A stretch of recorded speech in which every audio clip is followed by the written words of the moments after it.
Thank you, Gabriela. So indeed, that's my role in this first session, to keep discussion going, and I will be indeed quite strict with the 10 minutes allocations. The first panel is criminalization of solidarity. Criminalization of solidarity with refugees and other migrants, which has been an issue very much present in many member states and in the media lately, not only in the case of Italy, but also in other countries. So we have a number of speakers. There's one missing, so I hope she will still make it on time. She's coming from the UK, so I hope there was no issue with the trains. We will just proceed. We will start with the speakers, and then I will call the discussants to join the panel. So our first speaker is Luigi Achilli, San Diego. Sorry, the first speaker is Luigi Achilli, San Diego State University. You have the floor. 10 minutes. Thank you very much.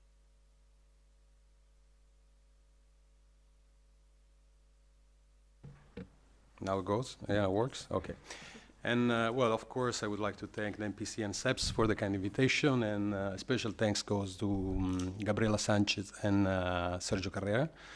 Especially Gabriela Sanchez, with whom I had the honor to co-edit this special issue that has been, today's been launched along with another study of CEPS. And last but not least, I would like to thank Aurélie Boursier, who is the godfather of everything here, godmother, if you want, yeah. Well, now, without any further ado, let me go into detail, because the time limit, it's limited, and just to give you a few highlights of my research and my publication in this special issue. So before starting my ethnographic research in the Middle East and along the Eastern Mediterranean route, I had quite a very clear understanding of what smuggling was and who the smuggler is. I suspect this understanding, this picture, this idea was not too dissimilar from what most of you hold, most of the people hold of human smuggling. So in general, the idea that human smuggling, the smuggler, is the criminal fellow who doesn't hesitate a second to toss human beings in the sea in order to avoid detection, or to leave people under the scorching sun of the Sahara Desert, so on and so forth.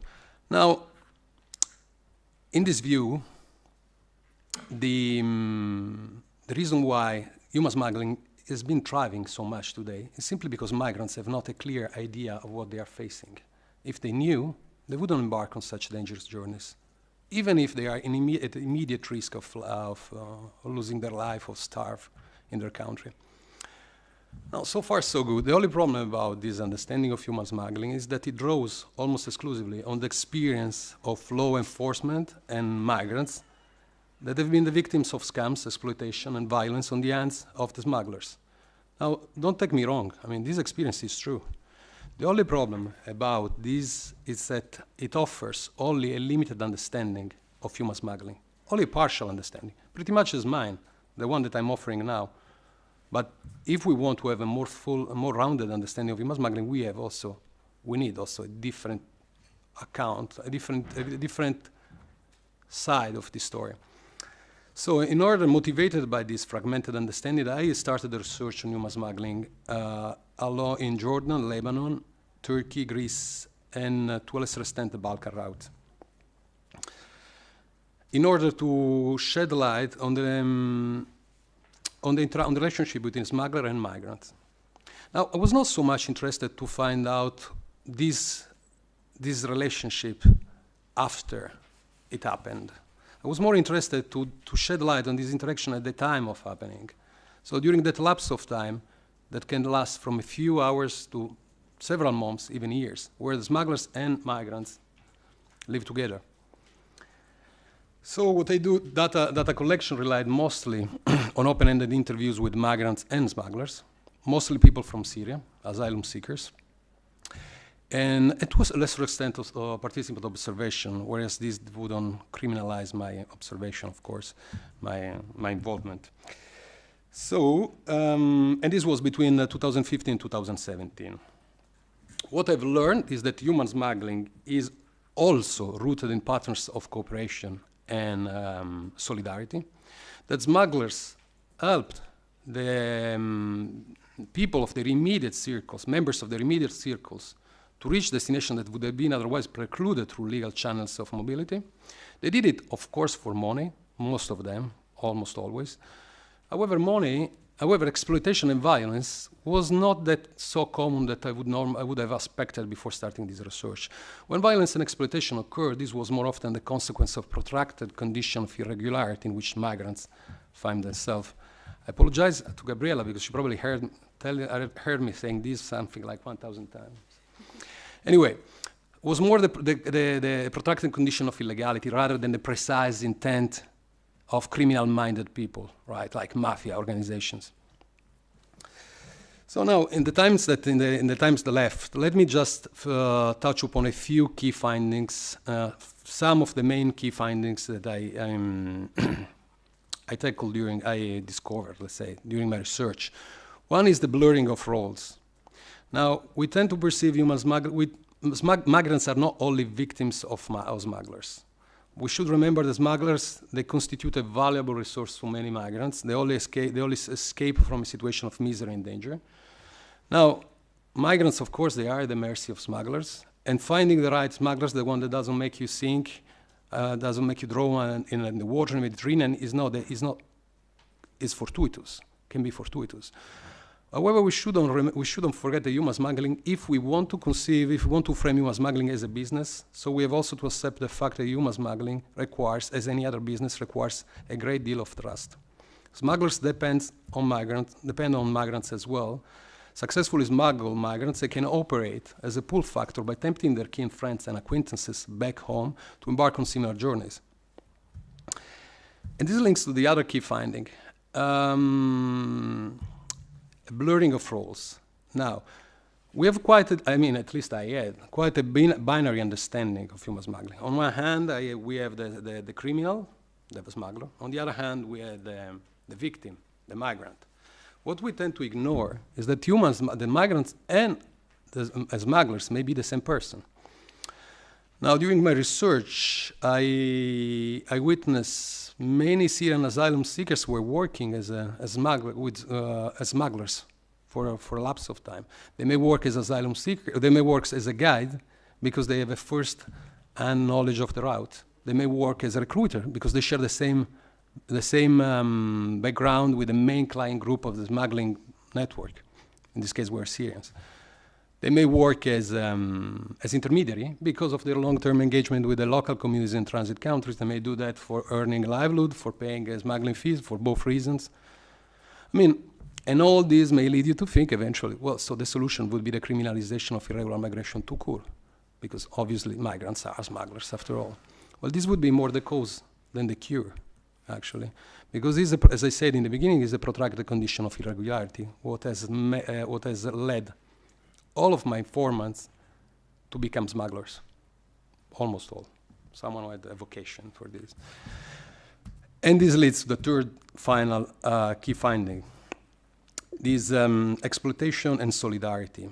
We tend to think these as two opposite things. As either is solidarity, on the other side of the spectrum we have exploitation. It's not so much so. In my and other studies on Syrian refugees show how much of the exploitation taking place in Syria and outside Syria is not carried out by criminal organizations like mafia style, but it's more involves more the acquaintances, friends, relatives. We should remember that people, communities, and families displaced by war often have no other viable solution for survival than one that can be characterized by exploitation. Now, both in the terms of exploiting, that in the term of being exploited.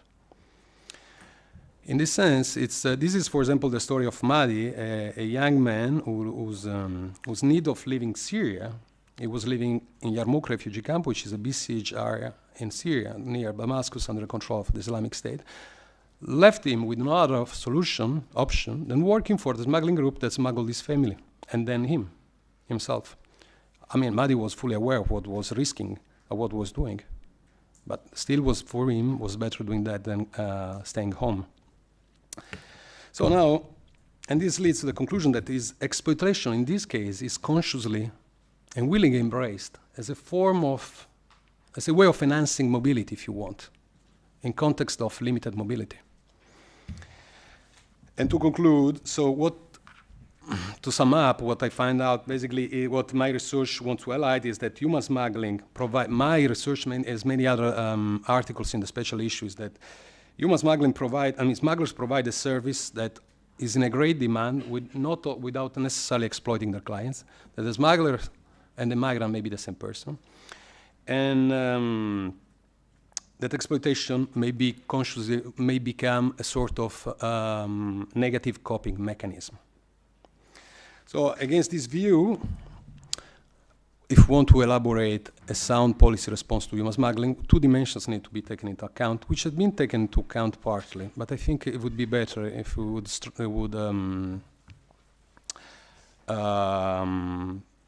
keep going on toward this direction, which is one that is the militarization and the tightening of border control. The militarization of the Mediterranean and the tightening of border control may ultimately backfire because may bolster the very phenomena that is intended to fight, which is human smuggling.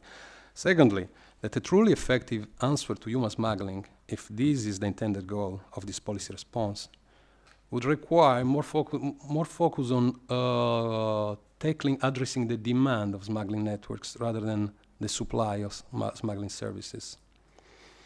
This, when it comes to Syrian refugees, and to other asylum seekers, it would require, of course, opening a new channels of legal entries and strengthening existing ones. Now, I think time is over, right? So, thank you for listening. Thank you, Luigi, for being also so disciplined in terms of timekeeping. You've raised points, very interesting and relevant points to inform some of the current policy discussions. It also corresponds in one of the findings in our research, this idea that there is these big mafias and smuggling networks and businesses, and they are somewhere. No one can find them, but they are somewhere in third countries. And I think your research really deconstructs very nicely this myth of mafia-style, criminal networks. Your point of looking at the demand is particularly salient, and I think it will be also very useful for the practitioners. Actually, the judicial practitioners who are having a lot of trouble, the prosecutors, in actually bringing to justice these crimes, and they don't find what they need, the evidence they need to, to prosecute sometimes based on these false ideas of models and mafias and so on. Now, next speaker is Lina Vosyliūtė. She's researcher at CEPS, and she's been very actively involved in the second project that we are going to share the findings with you this morning. This has been a fascinating project, one of the most interesting I've ever been involved in my career. We really went to the field. We went to Italy, Hungary, and Greece. And the lacking researcher that she's not joining us, she did research in the UK and Calais and also Italy.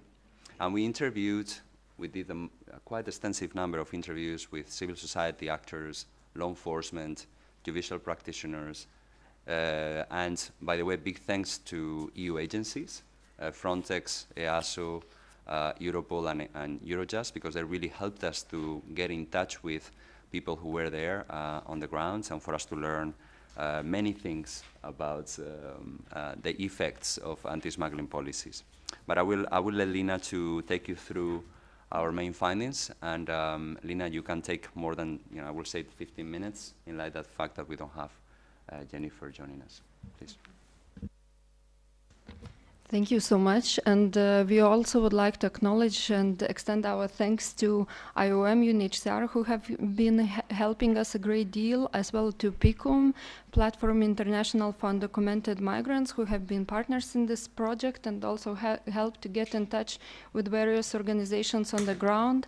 And many of you actually contributed, or some of you contributed in one way or another, and we know that some people who answered the online survey, which has been answered by 110 respondents. People are also watching this web stream online because we announced it about this event.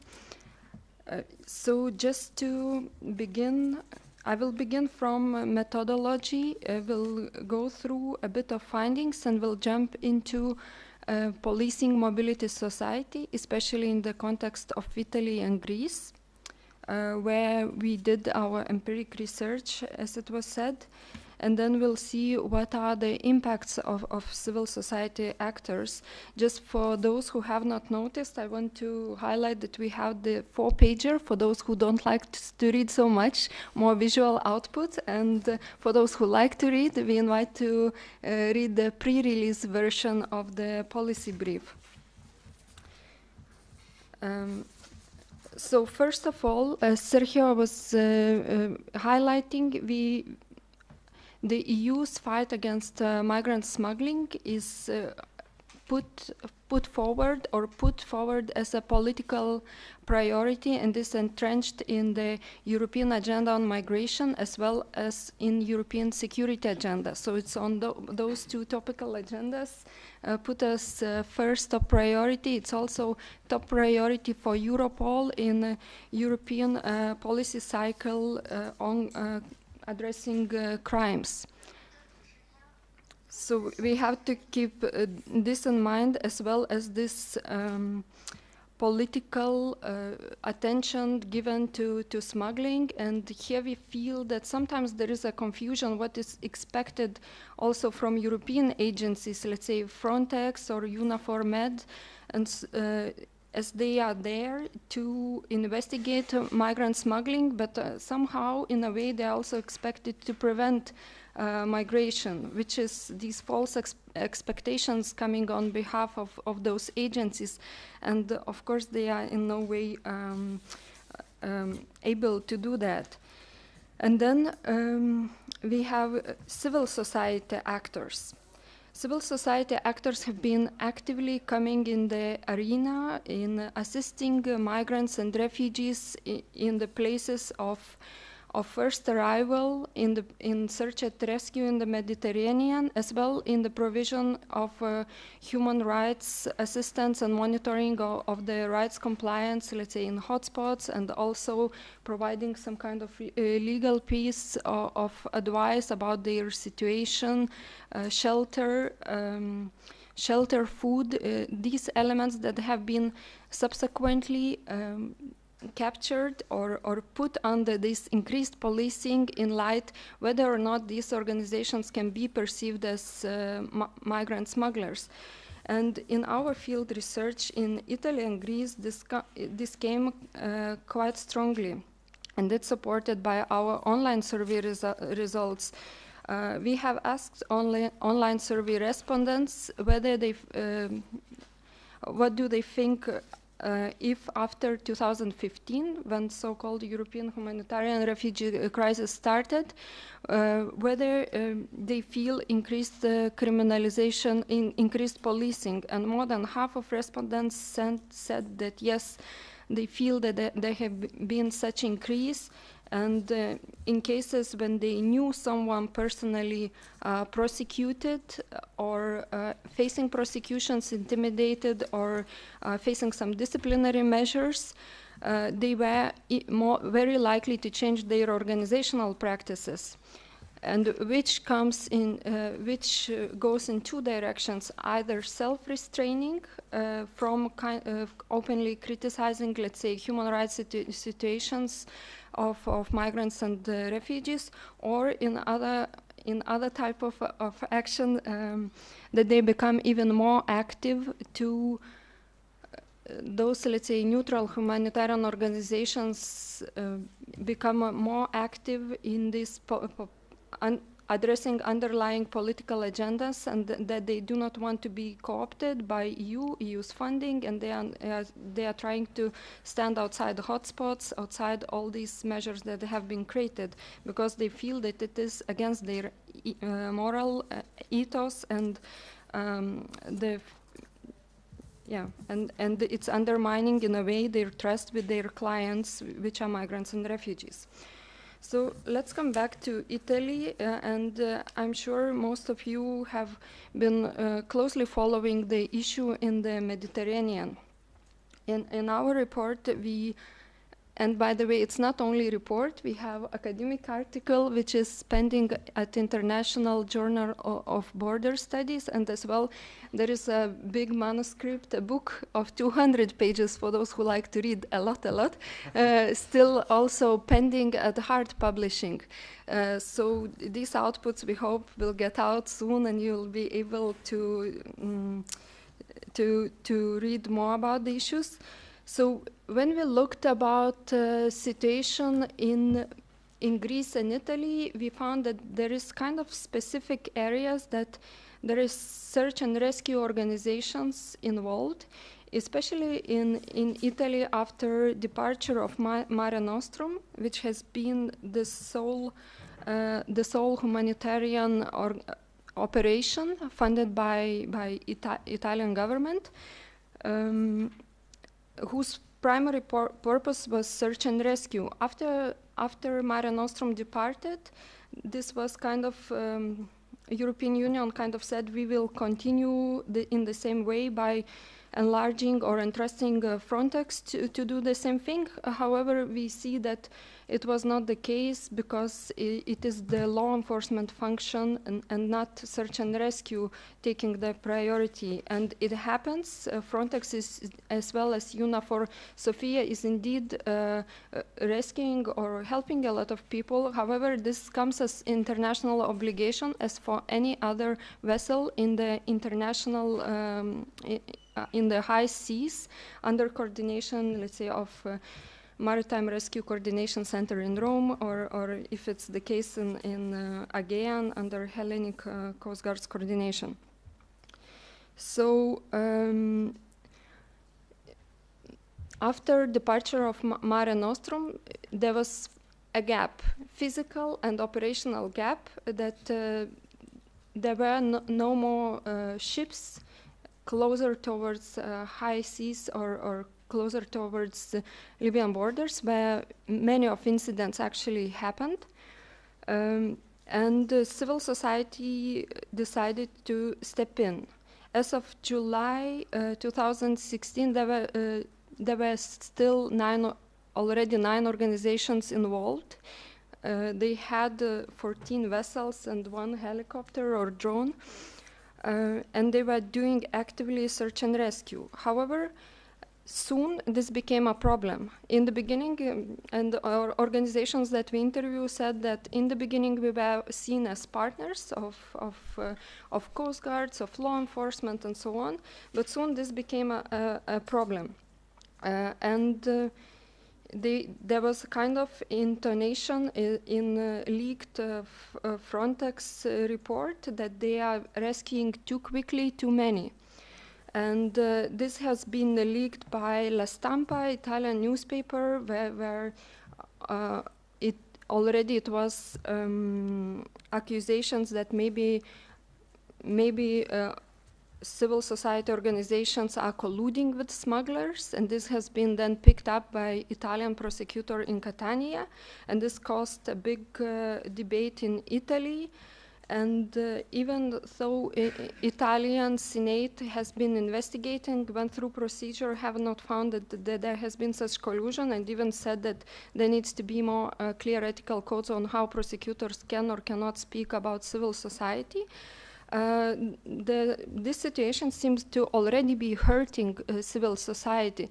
So when we speak about these phases of policing, we take into account that suspicion is one of them, and this suspicion can have already very high damaging costs, reputational costs. And if you imagine such organizations who are heavily relying on social trust, on funding, crowdfunding, also public funding, it's a huge loss on their side. One of organizations interviewed said that, for example, the tax claims that people can send certain percentage to civil society has been significantly reduced for them in Italy. As an opposite, this has been kind of compensated by people from other countries contributing maybe more for these organizations, but there have been clear also financial losses for organizations. So what has happened in Italy since this suspicion has been raised?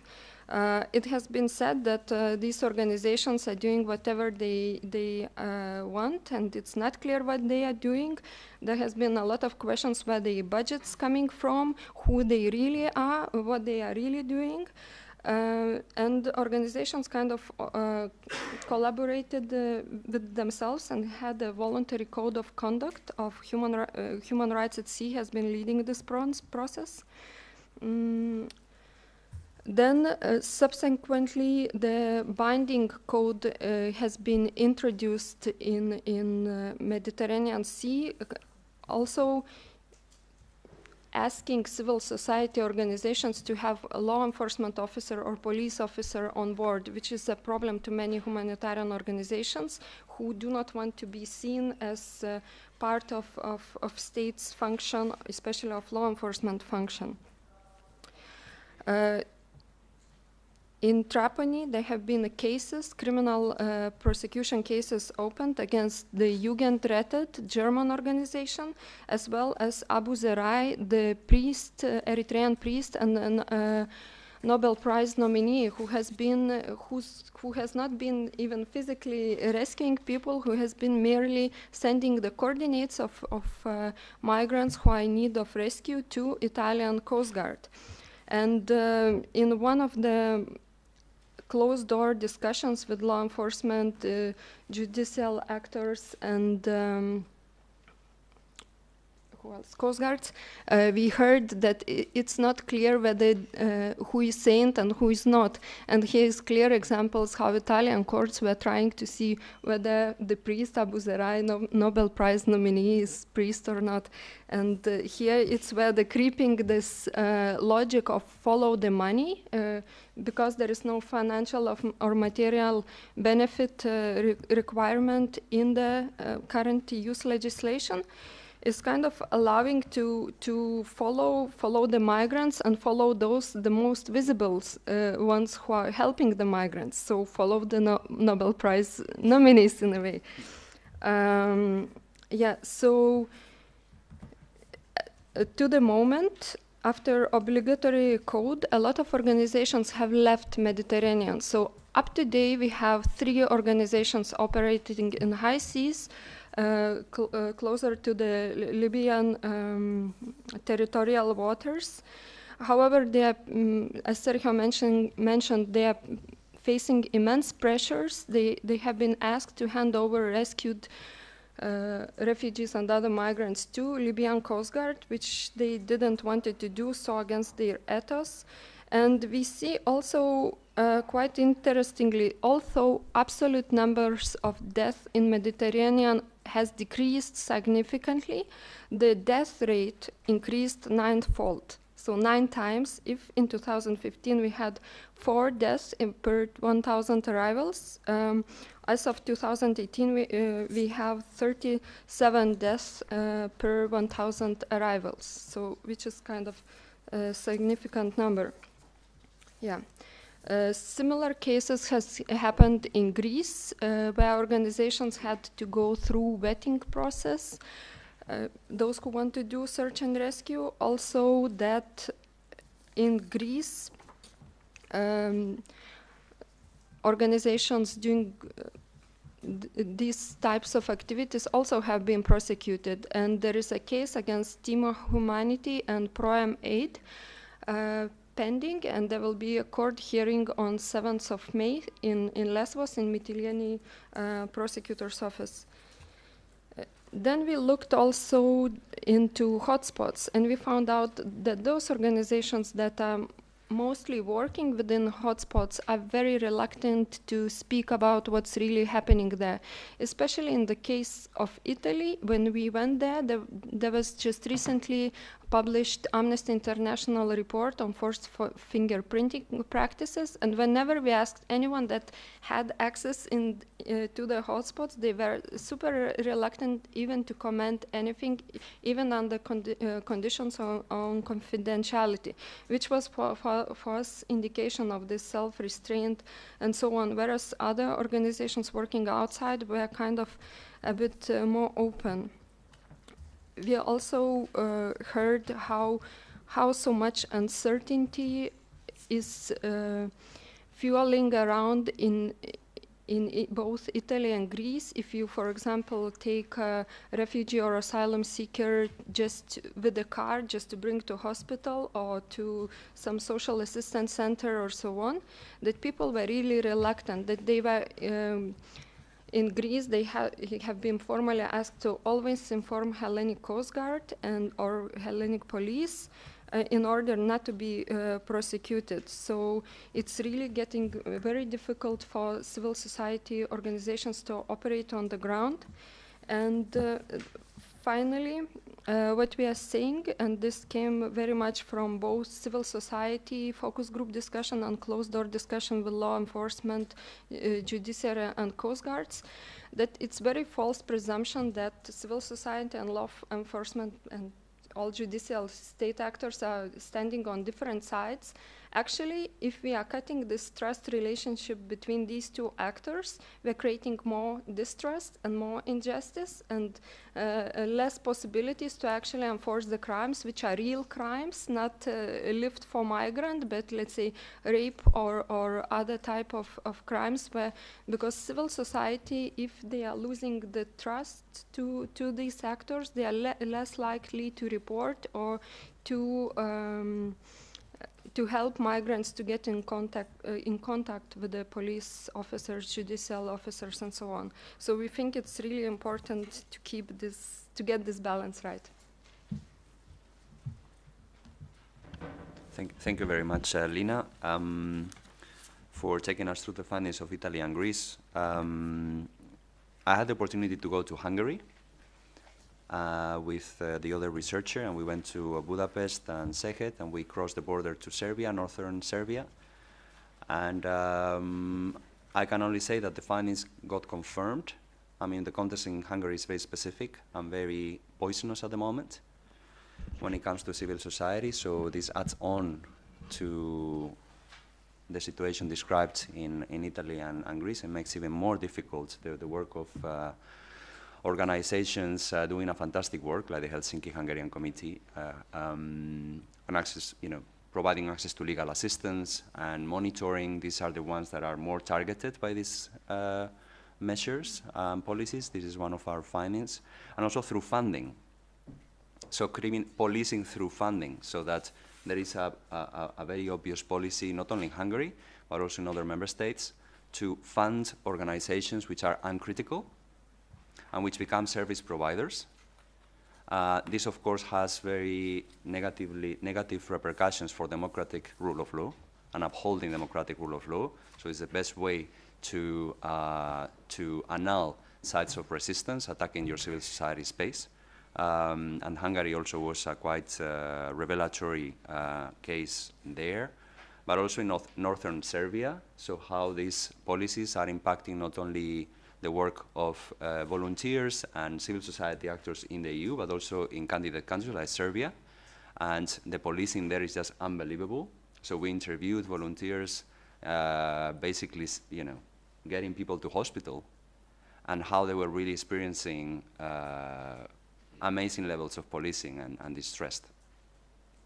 And just to conclude this issue of social trust, how anti-smuggling policies, and it is priority on using smuggling as a migration management policy, is having very profoundly disrupting consequences on trust, societal trust, and undermining the critical role that NGOs are playing in the field in delivering human rights and assistance to people in need.